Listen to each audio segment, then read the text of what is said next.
नमस्कार, स्वागत है आपका मुनाफे की मंडी में, जहां हम आपको कमोडिटी मार्केट की तमाम बड़ी खबरें बताते हैं। साथ ही आपके लिए इंट्राडे, पोजिशनल और लॉन्ग टर्म के लिए भी कॉल्स लेकर आते हैं।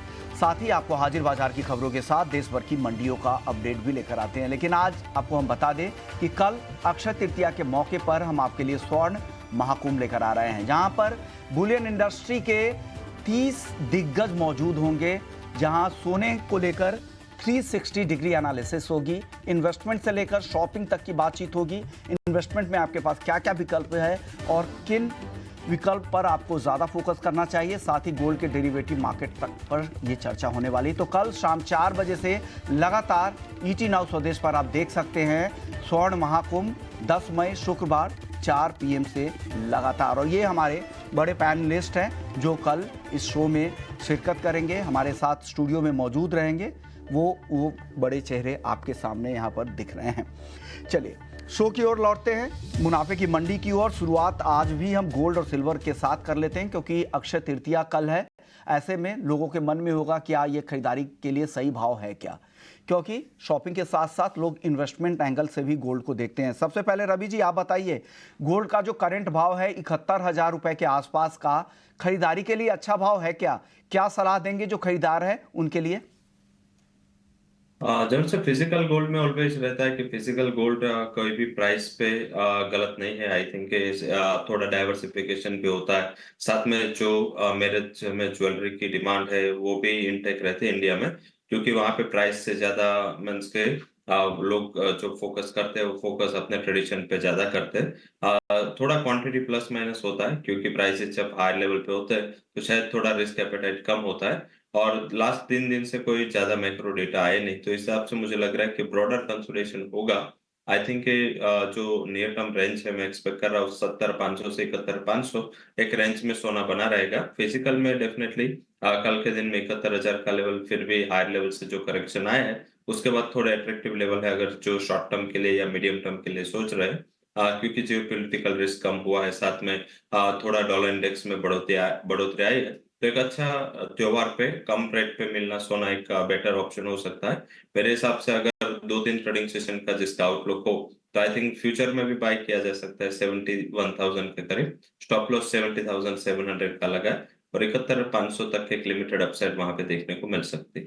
ओके, तो आपकी सलाह है कि यहाँ पर खरीदारी के लिए लेवल सही है, फ्यूचर्स मार्केट में भी खरीद सकते हैं और हाजिर में भी आप यहाँ पर खरीद सकते हैं। प्रथमेश जी आप बताइए, टेक्निकली आपको गोल्ड का मार्केट कैसा दिख रहा है और जो खरीदारी करना चाहते हैं उनके लिए क्या सलाह है गोल्ड में? मेरे ख्याल से यहाँ पे अपसाइड जो लिमिटेड है 71,500 के करीब ऊपर वाला टारगेट रहेगा। करंट भाव पे इसको लिया जा सकता है यहाँ पे 71,000 के स्टॉप लॉस से मेरे ख्याल से बाइंग करना मुनासिब रहेगा। चलिए अब बात चांदी की कर लेते हैं। वहां पर भी अच्छी तेजी दिख रही है, करीब 500 रुपए की तेजी दिख रही है। 83,575 रुपए पे चांदी का करंट भाव है, जुलाई का कॉन्ट्रैक्ट। रवि जी बताइए, क्या लग रहा है आपको चांदी में? क्या ये खरीदारी और बढ़ेगी? क्या आज अच्छी तेजी दिख रही है चांदी में? जरूर से खरीदारी बढ़ सकते हैं। गोल्ड की जो करेक्शन है उसमें चांदी ने पार्टिसिपेट नहीं किया है। आई थिंक वहां पे लगातार आउट परफॉर्मेंस है, क्योंकि अक्रॉस द ग्लोब देखे तो वहां पे सप्लाई की काफी दिक्कत है। तो मुझे लग रहा है कि वो एक थोड़ा कंसर्न है। ईवी का थोड़ा डिमांड ज्यादा था और इन बिटवीन उसका एक सेंटिमेंट बना था। हालांकि जिस हिसाब से अभी मार्केट का जो फोकस फिर से फॉसिल फ्यूल पे शिफ्ट हुआ है, तो वो एक फैक्टर अभी थोड़ा आउट हुआ है। बट यस, मुझे लग रहा है कि आगे जाके जो फोकस है वो, क्योंकि ये 3 दिन डेटा नहीं थे, अभी आज यूएस के अनएम्प्लॉयमेंट क्लेम्स आने हैं, बैंक ऑफ इंग्लैंड की पॉलिसी है, उसके अलावा नेक्स्ट वीक यूएस के CPI inflation and federal reserve chair की स्पीच है। तो आई थिंक थोड़ा कंसोलिडेशन होगा। बट मुझे सिल्वर में आउट परफॉर्मेंस यहाँ से गोल्ड एंड मेटल्स के हिसाब से दिख रहा है। सिल्वर में बाय करना चाहे 83,300 के करीब बाय करें। स्टॉप लॉस लगा सकते हैं 82,840 का, और अपर साइड 84,500 तक के लेवल की उम्मीद करनी चाहिए। मुझे लग रहा है कि अक्षय तृतीया के दिन सिर्फ गोल्ड नहीं, चांदी भी आपको कमाई करवा सकती है। तो अक्षय तृतीया के दिन गोल्ड और सिल्वर दोनों कमाई कर सकती है। खरीदारी की सलाह रवि जी की तरफ से आ रही है। 84,500 रुपए तक चांदी ऊपर की तरफ जा सकती है। कुणाल जी आप बताइए, गोल्ड और सिल्वर के खरीदारों के लिए आप क्या सलाह देंगे? कल अक्षय तृतीया है, इस मौके पर क्या लोगों को खरीदना चाहिए? जो करंट भाव है गोल्ड और सिल्वर का, आपको लग रहा है खरीदारी के लिए बेहतर है? अगर आप 10,000 रुपये का गोल्ड खरीदने वाले हो तो 2,000 रुपये का खरीदिए। मुझे लग रहा है गोल्ड यहाँ से बहुत ज्यादा शॉर्ट टर्म में नहीं बढ़ेगा, एक डिप आ सकती है गोल्ड में 2280 2260 डॉलर तक। सो वहां पे आप जो आपकी रिमेनिंग क्वांटिटी है वो बाई कर सकते हैं। पर शुभ दिन है, शुभ दिन पे प्राइस नहीं देखना चाहिए, गोल्ड तो बाई करना ही चाहिए। सो मेरी राय में जो भी आप परचेस कर रहे हो वो क्वांटिटी में थोड़ी कम करो, एवरेज करने की जगह रखो, और नीचे आता है तब और लो। सो ओवरऑल गोल्ड में डायरेक्शनल व्यू कोई मंदी का नहीं है, तेजी का ही ध्यान है। बट नियर टर्म में हमको लग रहा है कि सब पॉजिटिव फैक्टर्स भाव में आ गए हैं, तो थोड़ा बहुत कंसोलिडेट करेगा यहाँ पे, वॉलेटाइल रेंज बाउंड सेशन रहेंगे, और लंबी तेजी या मंदी देखने नहीं मिलने वाली है हमको आने वाले दिनों में। आने वाले दिनों में लंबी तेजी, वक्त लग सकता है, अभी फिलहाल लंबी तेजी नहीं दिख रही है यहाँ पर। शुभ दिन है, खरीदारी करने की सलाह कुणाल जी की तरफ से भी है, लेकिन पूरी तरह से फुली इन्वेस्टेड ना रहे, स्टैगर्ड मैनर में थोड़े थोड़े खरीदारी करें। और शुभ दिन है तो खरीदारी तो करना ही चाहिए गोल्ड और सिल्वर की। चांदी को लेकर एक पर्टिकुलर चांदी पर सलाह दीजिए कुणाल जी, क्या करना चाहिए? आज अच्छी तेजी दिख रही है चांदी में। वेल सिल्वर फंडामेंटल अगर आप देखेंगे डेफिसिट हो है सिल्वर में। सो अगर सिल्वर का आप चार्ट देखोगे डेफिसिट का, तो वो बहुत ही क्लियरली इंडिकेट कर रहा है कि सिल्वर आउट परफॉर्म कर सकता है गोल्ड को। नंबर वन, सिल्वर के फंडामेंटल गोल्ड से ज्यादा बेटर है demand supply point of view से। इंटरेस्टिंग बात यह है सिल्वर में कि सिल्वर सेंट्रल बैंक कोई बाई नहीं करता है, फिर भी सिल्वर में तेजी हो रही है। क्यों? क्योंकि सिल्वर में अगर आप देखेंगे 2019 में तकरीबन 80 मिलियन आउंस की डेफिसिट थी, 2020 में 300 मिलियन आउंस की डेफिसिट, 2021 में 160 मिलियन आउंस की डेफिसिट, 2022 में 125 मिलियन आउंस की डेफिसिट, 2023 में 140 मिलियन आउंस की डेफिसिट, और 2024 में तकरीबन 200 से 250 मिलियन आउंस की डेफिसिट डिमांड सप्लाई के बीच में। मतलब 1 2 3 4 5 6 साल से डेफिसिट चल रही है। तो सिल्वर में जब गोल्ड घटेगा तब सिल्वर थोड़ा बहुत घटेगा, but silver is heading towards 95,000 to 1 lakh rupees conservatively. इसका टाइम फ्रेम भी बता दीजिएगा कुणाल जी, समय सीमा सर बता। टाइम फ्रेम मेरे हिसाब से दिसंबर इस साल तक 1 लाख रुपीस आपको दिसंबर तक देखने मिलेगा।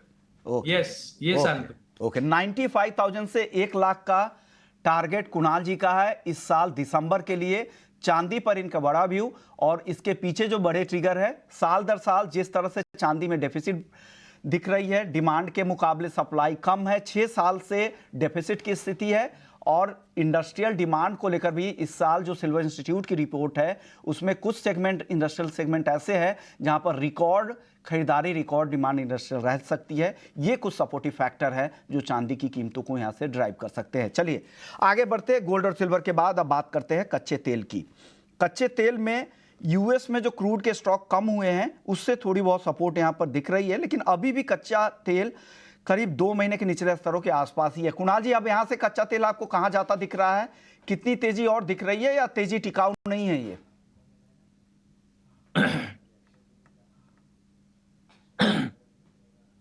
मुझे बहुत ज्यादा तेजी नजर नहीं आ रही है। यूएस में इन्वेंट्री यूएस में इन्वेंट्री कम, यूएस में इन्वेंट्री बढ़ रही है, तो मुझे लंबी तेजी नजर नहीं आ रही है कच्चे तेल में। डेटा अमेरिका से सॉफ्ट आ रहे हैं। 6700 में सेल कीजिए, 6820 का स्टॉप लॉस रखिए, और फिर से 6500 6480 का टारगेट रख सकते हैं।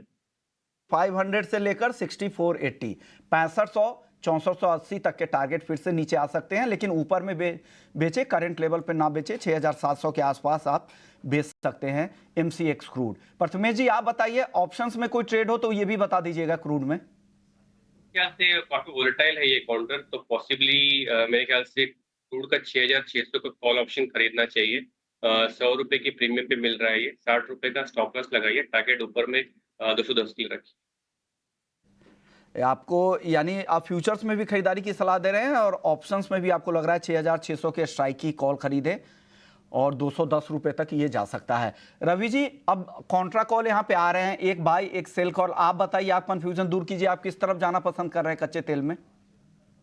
जरूर से ये क्लियर ट्रेंड दिखा रहा है कि ये लेवल पे तेजी टिकाऊ भी नहीं और बिकाऊ भी नहीं है। दोनों साइड के ट्रेड के लिए आपको सोचना चाहिए। आई थिंक जो कल की तेजी थी उसमें एक ही फैक्टर था यूएस की इन्वेंट्री। यूएस लगातार अपने स्टॉक रिलीज की बात करके प्राइसेस को कैप रख रहा है, तो मुझे लग रहा है कि हायर लेवल पे थोड़ा सस्टेनेबिलिटी कम है। साथ में चाइना के मैक्रोस भी जो auto sales and real estate sales के डेटा है, तो चाइना से जो डिमांड की उम्मीद थी थोड़े डिले होते दिख रही। मुझे लग रहा है कि 6700 एक बड़ा रेजिस्टेंस बना रहेगा। तो आई थिंक 6700 के करीब का जो पुट ऑप्शन है वो आप वहां पे बाय कर सकते हैं। 130 के करीब चल रहा है, थोड़े डिप पे 110 के करीब ये पुट ऑप्शन बाय करें 6700 का। स्टॉप लॉस लगाए 52 और अपर साइड। ये पुट ऑप्शन में 210 तक के लेवल दिखने चाहिए। तो आपको लग रहा है कि यहाँ पर सेल साइड में रहना ज़्यादा बेहतर है। कुणाल जी को भी लग रहा है सेल साइड में बेहतर रहना चाहिए। पुट खरीदने की सलाह आपकी तरफ से भी आ रही है, लेकिन यहाँ से जैसा कुणाल जी कह रहे थे कि 6700 के आसपास आप बेचें, यहाँ से कुछ और तेज़ी आ जाए उसके बाद बेचने की सलाह, तो हो सकता है कि उसी तेज़ी में इनके टारगेट अचीव हो जाए प्रथमेश जी के। तो ये एक क्लियर कट व्यू आप यहाँ पर कच्चे तेल को लेकर आ गई। लेकिन हम नेचुरल गैस की बातचीत कर लेते हैं, तो नेचुरल गैस में भी आज हल्की तेज़ी दिख रही है, आधे से 1% की। 184 रुपए के आसपास 28 मई की एक्सपायरी वाला नेचुरल गैस ट्रेड कर रहा है। कुणाल जी, क्या करना चाहिए इन लेवल्स पे एनजी में?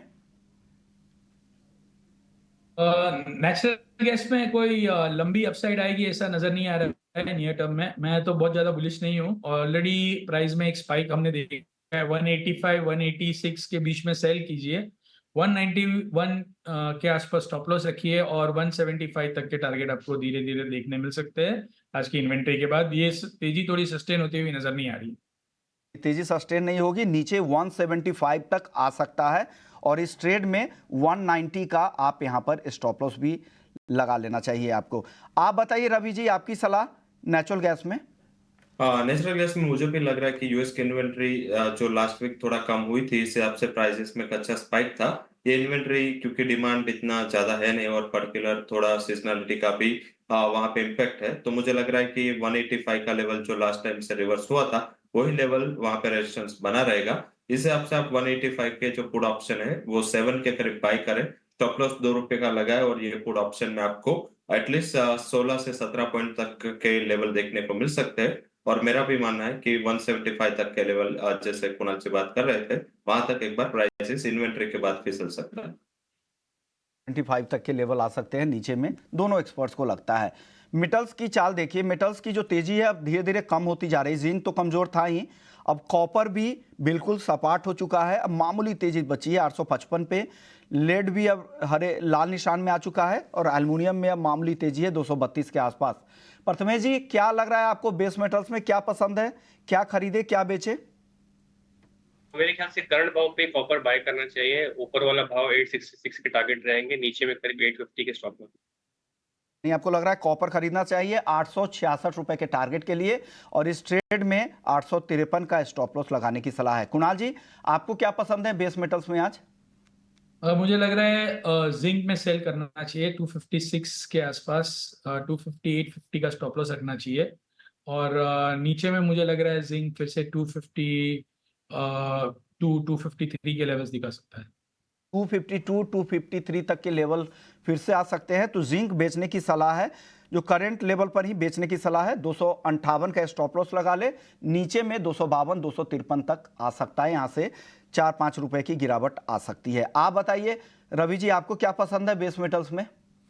बाइंग साइड मुझे एल्यूमिनियम पसंद है। एल्यूमिनियम ओवर वैल्यूएशन भी नहीं था, साथ में जिस तेजी आपने जिंक एंड कॉपर में देखी इतनी बड़ी तेजी वहां आई नहीं है। एंड साथ में इन्वेंट्री का वहां पे थोड़ा इशू रहा है। मुझे लग रहा है कि 231 के करीब मिल जाए तो एल्यूमिनियम एक बेटर बाइंग का मौका रहेगा 236 के टारगेट के लिए, और 228 के स्टॉप लॉस के साथ आप ये स्ट्रेटेजी बना सकते हैं। और मुझे भी लग रहा है कि जिंक थोड़ा अंडर परफॉर्म करेगा। उसका रीजन चाइना का रियल एस्टेट सेल्स डेटा है। चाइना का रियल एस्टेट मार्केट रिवाइव नहीं हो रहा है, तो इसका एक हैंगओवर वहां पे बना रहेगा। लेवल स्पेसिफिक 25780 के करीब वहां पे सेल किया जा सकता है। शॉर्ट टर्म के लिए सेल करें with stop loss up to 60 and 253 तक के लेवल आपको जिंक में आते हुए दिख सकते हैं।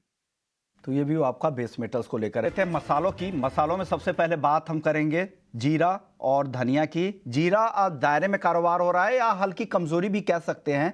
26,500 के आसपास मई का वायदा और 25,500 के आसपास जून का वायदा ट्रेड कर रहा है।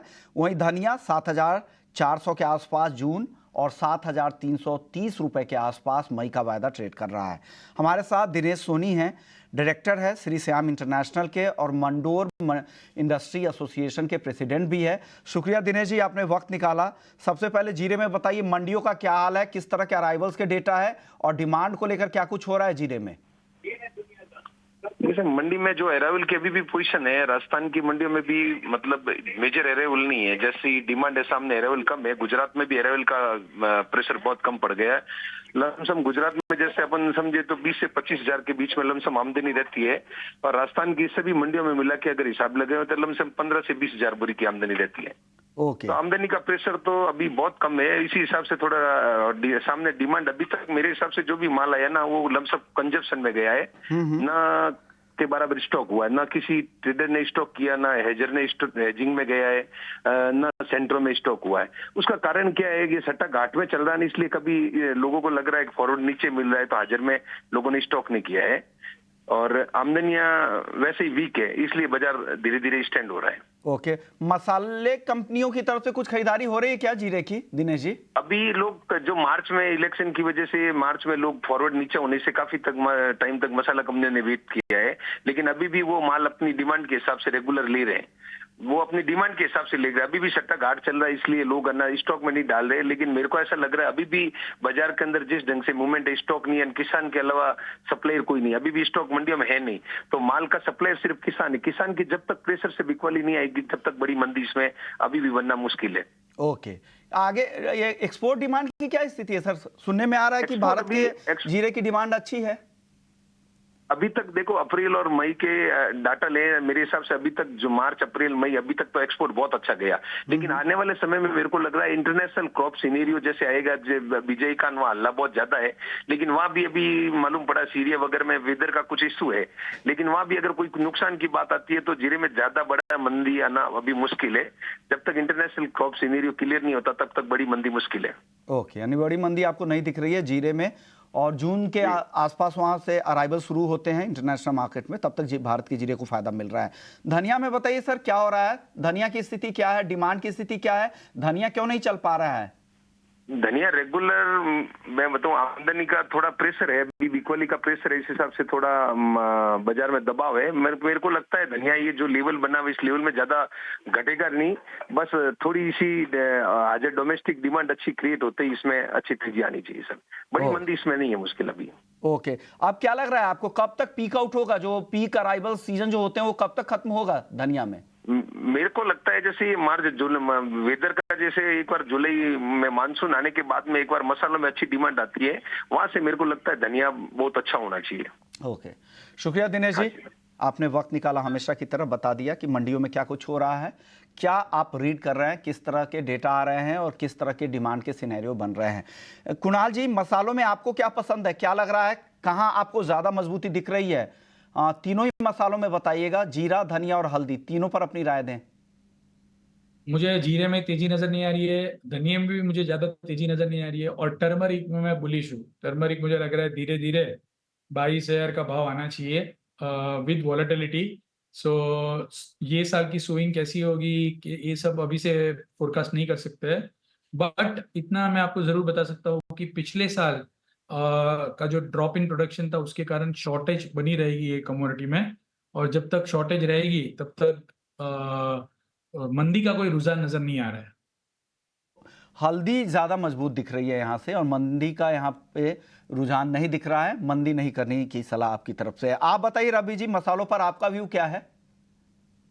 जब से वहां पे टर्मरिक में तेजी बनी हुई है, पर्टिकुलर वहां पे जो डिमांड सप्लाई मैट्रिक्स है, according to that I think वहां पे आउट परफॉर्मेंस आपको जरूर से दिखेगी। जो सोइंग के डेटा है, इन पर्टिकुलर जो डिस्ट्रीब्यूशन का आईएमडी का रिपोर्ट आएगा, उसके बाद उसमें ज्यादा फोकस रहेगा कि साउथ का साथ में मराठवाड़ा में क्या डिस्ट्रीब्यूशन होता है रेनफॉल का। अगर इनिशियली रेनफॉल की एक्सपेक्टेशन अच्छी रहे और अच्छा रेनफॉल रहा तो सोइंग के ऊपर फोकस रह सकता है क्योंकि वहां पे प्राइसेस एक रिस्पेक्टिव लेवल पे चल रहे हैं, बट टिल द डेट मुझे लग रहा है कि प्राइसेस में एक फर्मनेस है वो बनी रहेगी। लेवल स्पेसिफिक 18,500 के स्टॉप लॉस के साथ 18,700 के करीब आप बाय कर सकते हैं। अपर साइड 19,400 19,300 तक के लेवल आ सकते हैं। हालांकि जो शॉर्ट टर्म का जिसका आउटलुक है थोड़ा 2 से 3 वीक रुक सकते हैं, वो धनिया में भी फोकस कर रहे हैं। इमीडिएटली जून वायदा 7400 के करीब ट्रेड कर रहा है, थोड़े डीप आता है 7350, तो वहां पे बाय करना है। 7200 का स्टॉप लॉस और अपर साइड मुझे लग रहा है कि 7600 तक के लेवल वहां पे देखने को मिल सकते हैं।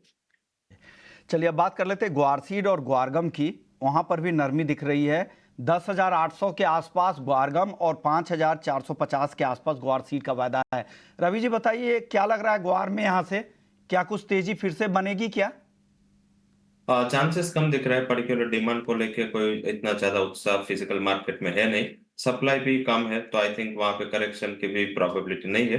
ब्रॉडरली रेंज बाउंड ट्रेड करे। डिप पे 10,600 का अहम सपोर्ट है ग्वारगम को, और अपर साइड 11,200 तक के रेजिस्टेंस है।